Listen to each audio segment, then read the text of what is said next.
Today would have been our 10-year wedding anniversary. I'm 32 now, and my ex-wife, Megan, is 31.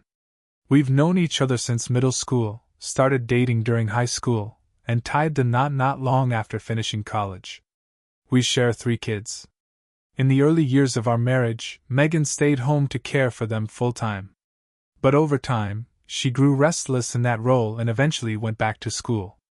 She got pretty far, too, just 1 semester shy of finishing her degree, before deciding she'd lost interest in her major.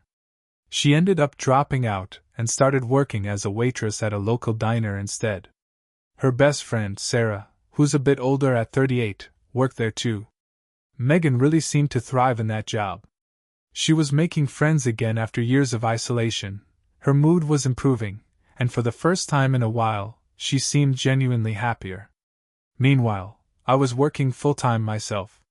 Since the busiest shifts at her restaurant were evenings and weekends, I adjusted my schedule to pick up the slack at home. I took the kids to and from school, covered random days off, handled their sports practices, and managed most of the household chores, cleaning, groceries, laundry, you name it. Megan had battled some dark times, including a suicide attempt, so I was willing to shoulder extra responsibilities if it helped her find something that brought her joy. A few months into her job, Megan started talking about her coworkers. She became close with a group of women, but she also began mentioning a younger guy, Jake, a 24-year-old line cook. At first, her stories were innocent enough, funny things about work, customer drama, and the typical chaos of a restaurant filled with young, high-energy people. But over time, her stories about Jake started to change. She began sharing how he would flirt with her and tell her she was beautiful. I brought it up a couple of times, saying I thought their interactions were pushing boundaries. I asked her to keep things strictly professional. After a while, I stopped hearing about Jake altogether, and she assured me he wasn't flirting with her anymore. But things between us weren't great. We stopped making time for each other, and our marriage felt like it was falling apart.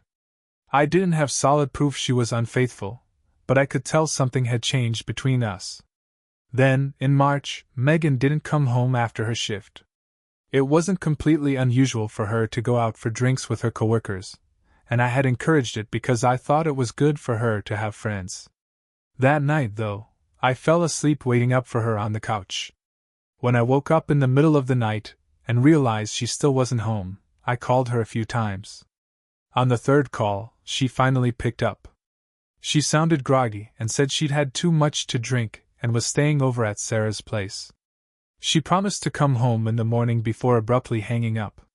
The problem was, Sarah and I had been at our daughter's dance practice that evening. After practice, Sarah went straight home with her daughter. I knew that for a fact. Megan's story didn't add up. I decided I'd confront her in the morning. But as I lay there, trying to sleep, I remembered the phone tracking app we had set up for our kids. Opening the app, I saw her location. She wasn't at Sarah's house. She was at an apartment building a few miles away, the same one she'd once pointed out as Jake's place while we were driving past. I spent the next 3 hours sitting on the couch, replaying everything in my head and trying to figure out what to say when she got home. Around 5:30 a.m., I heard the garage door open. Megan stumbled through the door a few minutes later, clearly drunk and looking like she hadn't slept at all. I asked her outright where she'd been and why she didn't come home. She stuck to her story about staying at Sarah's because she'd had too much to drink. When I told her I knew Sarah had been home with her daughter all night, Megan quickly switched gears and claimed she'd actually stayed at another coworker's place, Emily's this time. I told Megan, "Natalie lives in a house, not an apartment building." Her face froze, and the silence that followed felt like it lasted a lifetime. Finally I asked, "Are you having an affair with Jake?" She looked down and gave a small nod. Over the next few weeks, we wrestled with whether our marriage could be saved or if it was truly over. We tried couples therapy, and I started seeing a therapist on my own, too. Deep down, I knew I didn't love her anymore, but I felt like I owed it to our kids to at least try. I didn't want to lose precious time with them if we separated. Megan agreed to give our relationship another shot. She told me she had ended things with Jake, choosing to meet him at a coffee shop to break it off. She wanted to do it in a public place, unsure of how he might react. That night, I found myself comforting my wife as she grieved the end of her affair. It was a surreal and painful moment. The weeks that followed were chaotic and exhausting.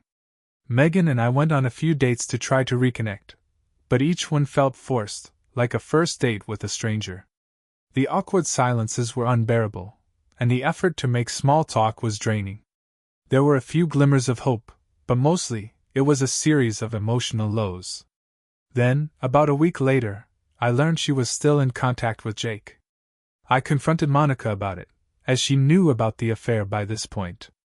Monica and some of Megan's other coworkers decided to stage a kind of intervention.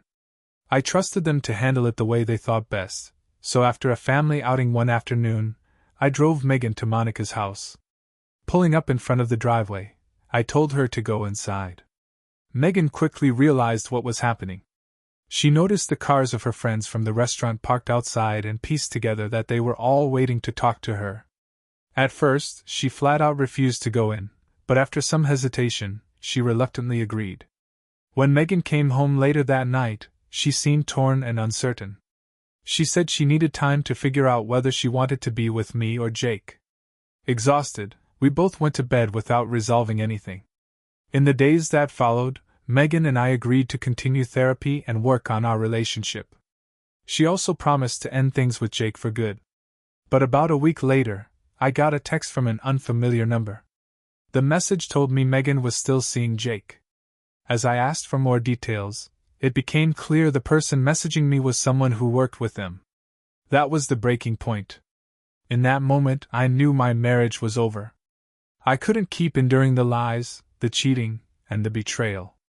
The mystery texter eventually revealed their identity. As I talked to them, along with Monica and other coworkers of Megan's, I started to piece together the full picture of her affair. It had been going on for more than 6 months. They were talking about marriage and even having kids together.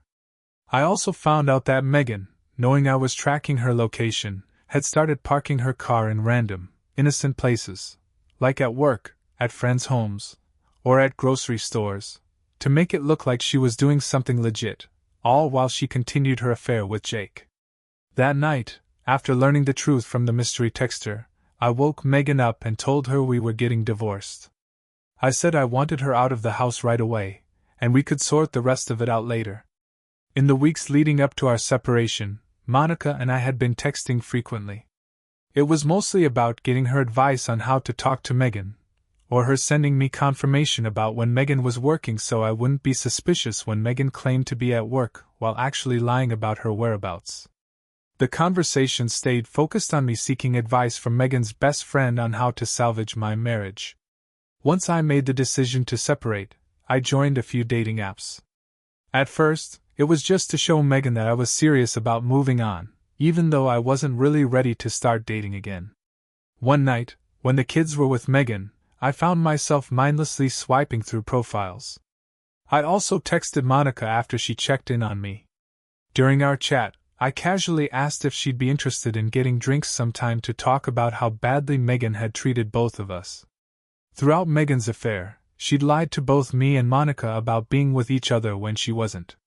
Monica was understandably hurt by that, and I could tell that both of us had a lot to vent about. When Monica and I finally went out, the evening went surprisingly well.